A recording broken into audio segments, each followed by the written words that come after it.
Momento de oração.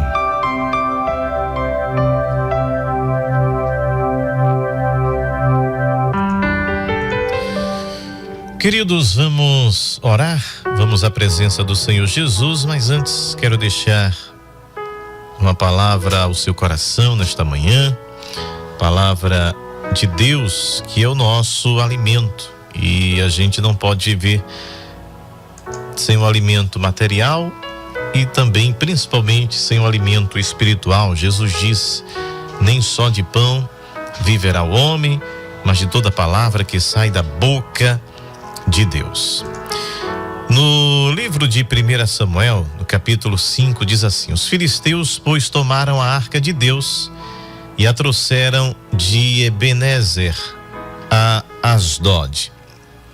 Um momento que foi muito difícil para o povo de Israel, mas também uma grande lição para esta nação, que mesmo com aquele objeto, que não era um objeto que deveria ser adorado, não se deveria prestar culto àquela arca. Aquela arca era um símbolo da presença de Deus, mas não era Deus. Por isso que ela estava sempre num ambiente chamado Santo dos Santos, ou Santíssimo, no tabernáculo e depois no templo, porque era o lugar que somente o sacerdote, o sumo sacerdote, entrava uma vez por ano para oferecer e aspergir o sangue, para que a culpa, o pecado de toda a nação fosse expiado, fosse perdoado por Deus.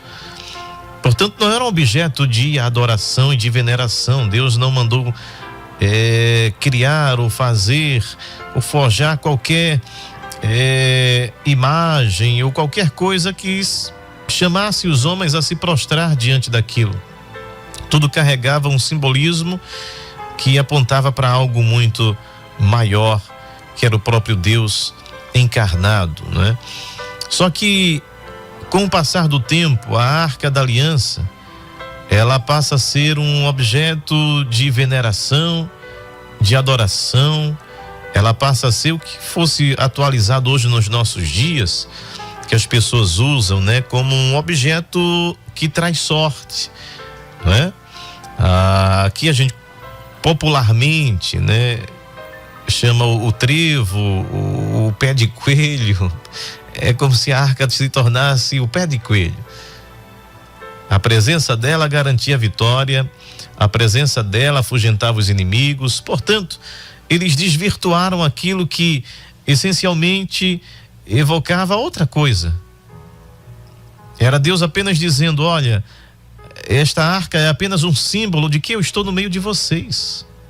Mas a madeira, o ouro e os querubins que estavam ali naquela tampa, não era Deus. Deus não pode ser coisificado. Deus não é um objeto. Deus não está em qualquer objeto supostamente imantado, que traga ali alguma unção, alguma coisa. Não, Deus não está nessas coisas. Deus, Jesus definiu o Pai como: Deus é Espírito.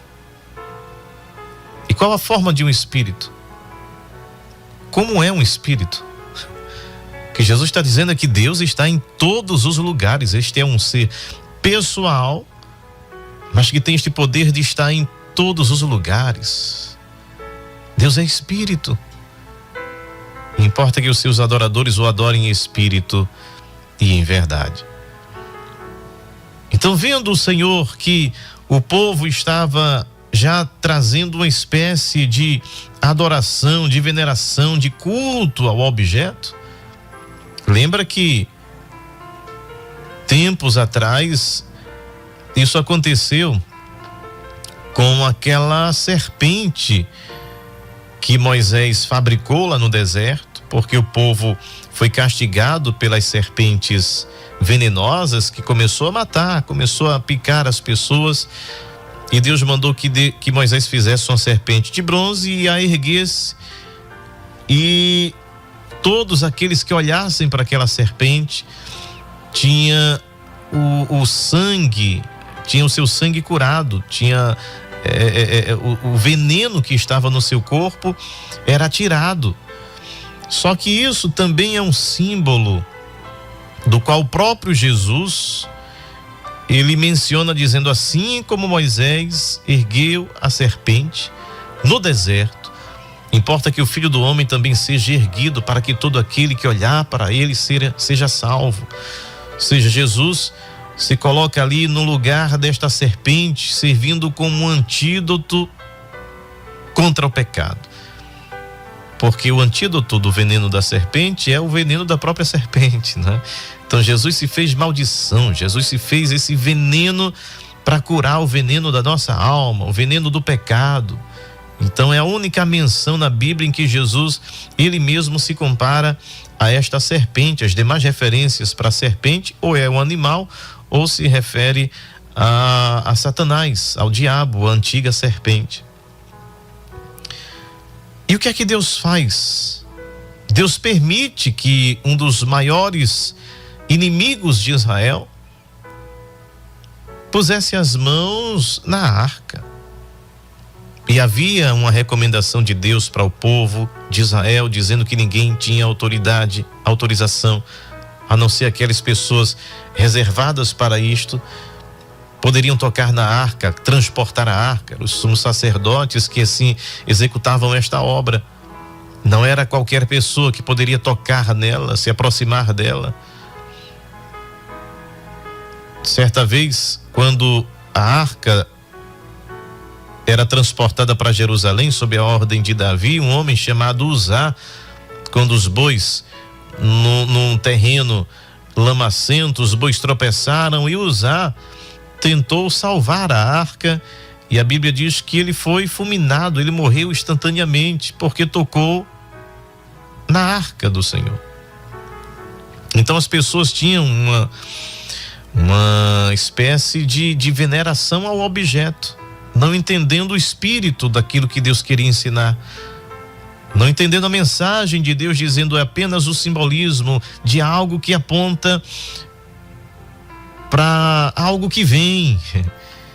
Veja que tudo estava sendo sempre apontado para frente.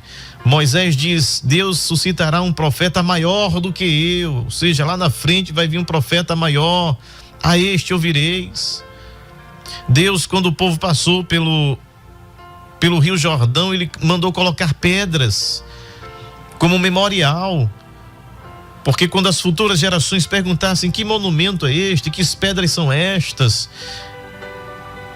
E os mais velhos diriam: foi o Senhor que parou o curso do rio e nós passamos por dentro do rio.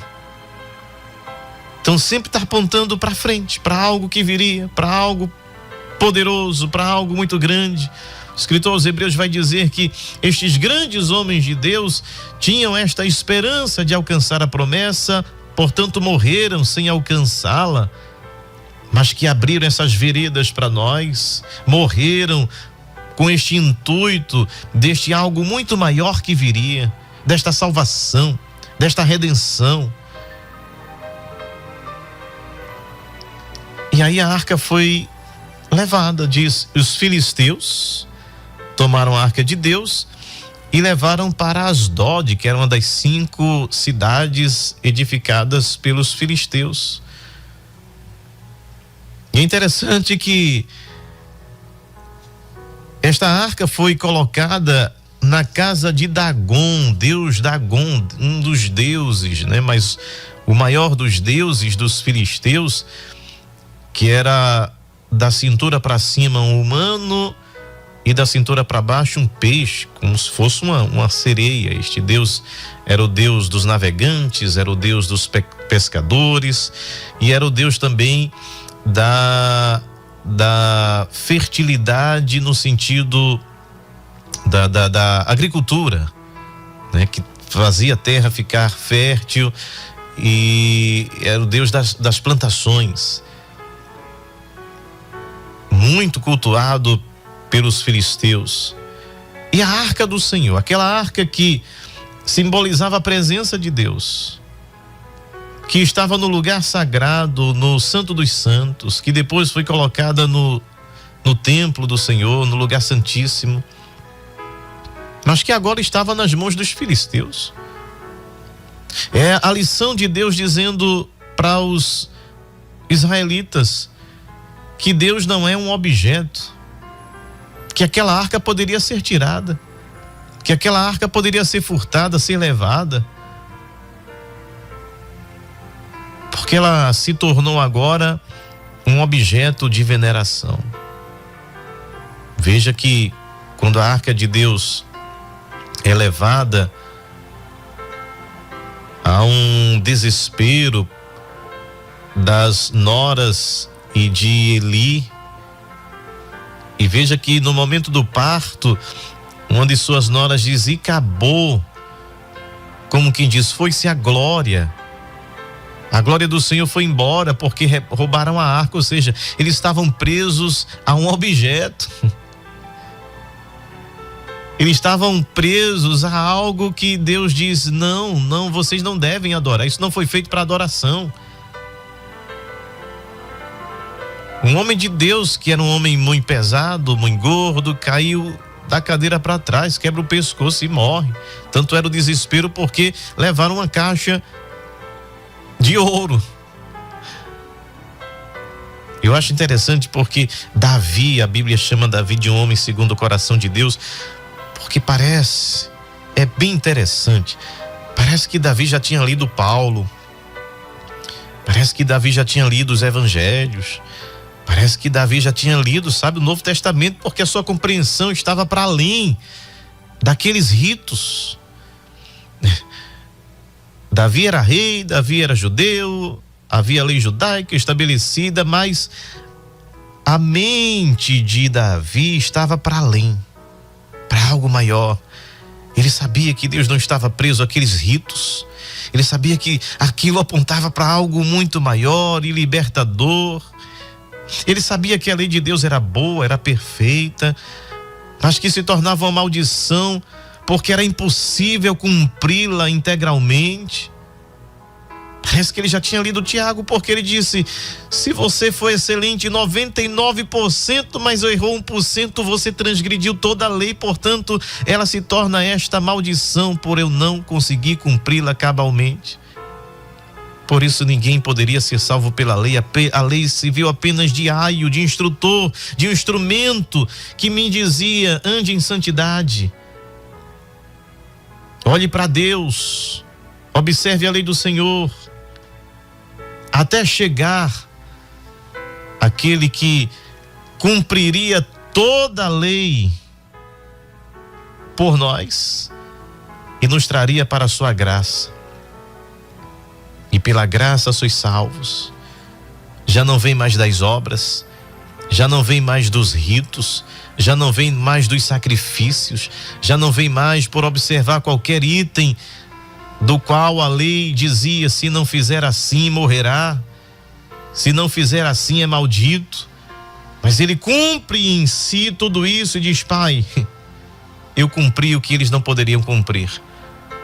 Agora é dom, é presente, é dádiva, é graça. Pela graça sois salvos, e isto não vem de vós, não pelas obras, para que ninguém se glorie. Não foi porque eu fiz, que eu pratiquei. Mas ele diz, mas é pela graça. É pela graça que a gente alcança a salvação. E queridos, é interessante que a arca de Deus foi depositada agora no templo de Dagon. Está lá aquela imagem do Deus peixe, metade homem, metade peixe. E chega aqui aquela arca. Só que Deus também queria dar uma lição aos filisteus. Ele estava dando uma lição aos israelitas, dizendo, não adorem o objeto, não adorem uma caixa de ouro, não adorem a isto, eu não sou isso. Em contrapartida, para o entendimento dos filisteus ali, era algo santo, sagrado dos israelitas. Eles sabiam disso. E Deus também tem uma mensagem para filisteu. No outro dia, quando chegaram no templo de Dagon, viram que a imagem estava caída diante da arca do Senhor.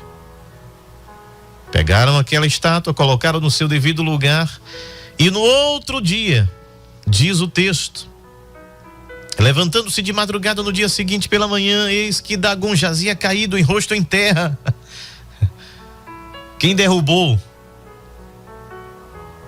propositalmente fez com que aquela divindade adorada pelos filisteus caísse com o rosto no chão.